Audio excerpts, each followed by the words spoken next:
Now, to finish off our abs series, if we have a cable machine, we can start doing cable resisted abs. So we're gonna do, the simplest thing is your tricep rope. Now, some nice gyms actually have ab straps that you can use, but this works just fine. So come into your cable machine, grab it, bring it over your head, and then we're gonna drop down to the knees here. Now from here, again, I can do a top-down crunch, which again, if my pelvis is, I'll do it from the side here, if my pelvis is tucked under, now I crunch just like earlier. What I don't want to do is this. So again, if I'm just pulling from this direction with my butt out, you can see that's hip flexor. Again, for our abs, what we want to do, we want to crunch the spine here. So again, I'm keeping my pelvis forward.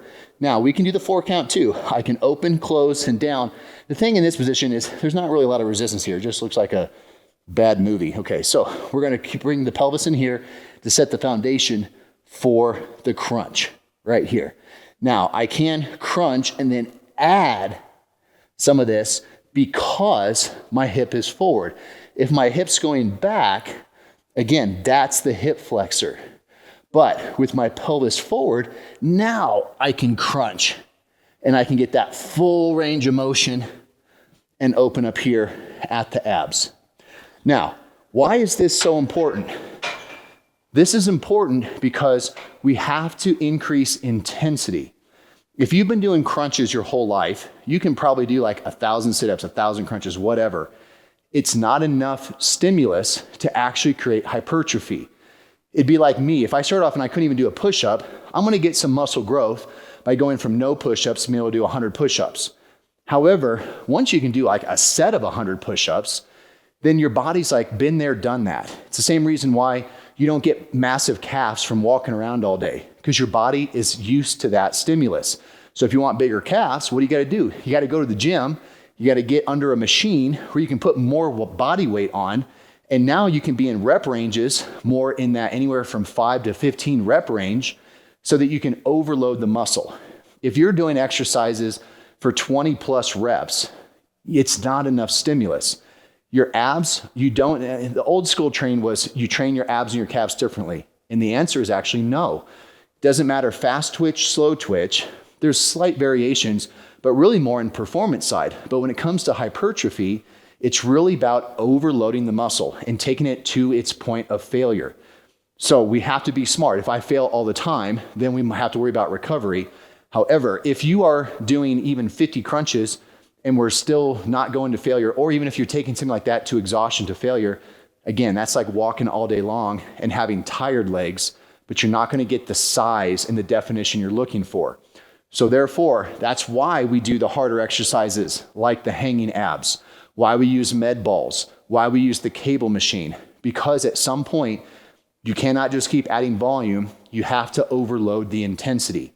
So when you start choosing exercises, I want you to get to the point for each exercise that your actual, like probably 1 to 2 primary working sets, you're gonna take the muscle close to failure, if not to failure, with that exercise, but we need to be in a rep range of probably no more than 20 reps, and ideally more like in the 8 to 15 rep range. 8 to 10 is even more ideal, because if I can take an exercise like that and I can go through a full range of motion, get the full length of the muscle, and I can take the muscle to failure within that rep range, now we actually have stimulus that's going to create more growth and more change. And just like any other exercise, if you want your chest to be bigger, you put more weight on the bar in your bench press. So how do you know you're improving? Well, guess what? If I recover and next week I get stronger, I can put even more weight on the bar.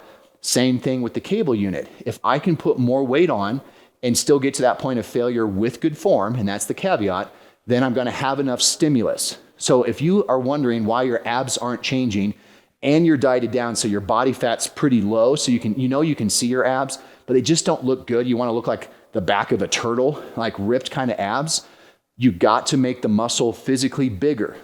Now, that's for more of the guys. Now, women too, you don't have to be afraid of this because you don't have the genetics to get super huge.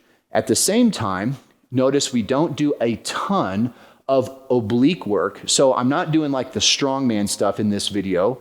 or some of the things that might be good if you want to deadlift a whole bunch of weight. But again, a lot of guys who can squat and deadlift a ton of weight, they also have really big, thick guts because they're protecting their spine. Again, your body will adapt to its demands. If you want to just deadlift a whole bunch of weight, you better have a lot of stuff going on to protect your spine. But if you want to have a nice tapered look, when you take your shirt off at the beach, where you have a nice broad shoulder and tapered abs, you don't want to have a lot of extra here. I don't want to pack on muscle this way. I want this to be narrow, but I want this to be wide. So it gives you the illusion. So that's why we want enough muscle mass to show, but then we want to diet down. If you don't have enough muscle, don't be afraid of putting on some abs, but let's be smart about it. And again, my females, if you want to have that nice bikini body, we still have to work the abs, but we're going to make sure that we keep the muscles at length. That's why a lot of my ladies like Pilates, my ballet courses, some of those things that we do in the gymnastics types of abs, because it's beautiful that way. It's very aesthetic. So again, we can all get there. It just has to use the right tool at the right time with the right programming. But if you're watching this, I guarantee you everyone that's watching this can benefit from taking your abs to a higher level of intensity, more towards failure in these types of exercises. I hope you enjoyed it.